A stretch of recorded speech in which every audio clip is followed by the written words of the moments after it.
The Boeing 757 is a single-aisle, narrow-body jet developed by Boeing and having its inaugural flight in 1983. The jet has been widely regarded as one of the most flexible jets to operate, able to fly both domestic and long-haul routes. The development of the Boeing 757 dates back to the 1970s. Boeing's successful Boeing 727 model jet was still very popular, but they sought to look to the future and upgrade the jet. At first, they sought to lengthen it, dubbing it the 727 version 300, but after conversations with major operators like United and Eastern Airlines, they scrapped the stretch design and opted for a new clean slate, dubbed the 7N7. Boeing aimed the plane at customers like Eastern Airlines and British Airways, and with their help, started designing the plane. They introduced new, more powerful engines and designed a fuselage of a length of 47.3 meters, the longest of any narrow-body jet at the time. They also placed the fuselage higher off the ground, more akin to a wide-body jetliner, and implemented the cockpit of the upcoming Boeing 767 for more fleet commonality. Production began in 1979, with Eastern and British Airways placing orders alongside charter airlines like Air Europe and Monarch Airlines.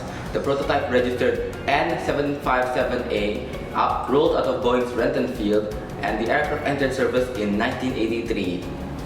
At first, orders were slow because of the low fuel price and not so great noise regulations, meaning some airlines could operate their older jets more.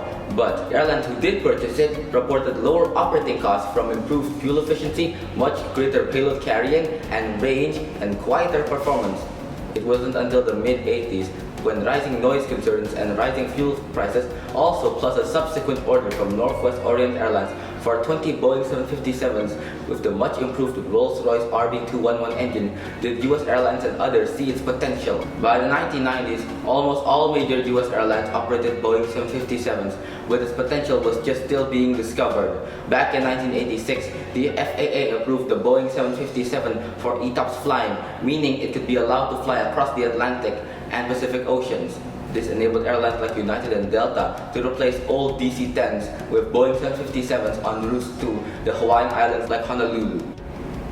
In the late 90s and early 2000s, two new changes came to the Boeing 757. First was the introduction of an elongated variant, the 757-300, and second was the start of transatlantic flying between the US and Europe, with Continental Airlines flying from Newark to secondary European cities like Hamburg, Glasgow, Edinburgh, and Shannon. The most powerful trait of the jet was its rocket-like engine power.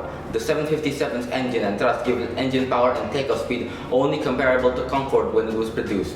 The plane can take off from runways 1,200 meters in length and climb directly to its cruising altitude, unlike Boeing 737s, which, although shorter, took up blocks of runway space and had to do procedures to climb to its cruising altitude, with pilots giving the 757 the title of the Seattle Rocket.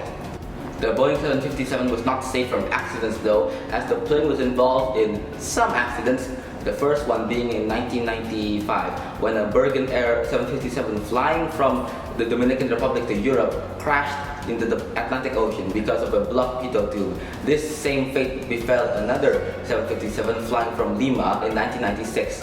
The most infamous one, you probably all remember it, was in September 11th, when two 757s were hijacked. One was crashed into the Pentagon, but the other, the passengers fought back, and the Boeing 757 plummeted into Pennsylvania. Boeing ended production of the Boeing 757 in 2004, maxing out at 1,050 produced and delivered, the last one going to Shanghai Airlines.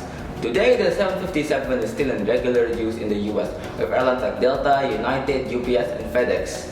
The 757 was a product of its time. Its rocket-like performance and range possibilities made it the perfect choice for airlines at the time.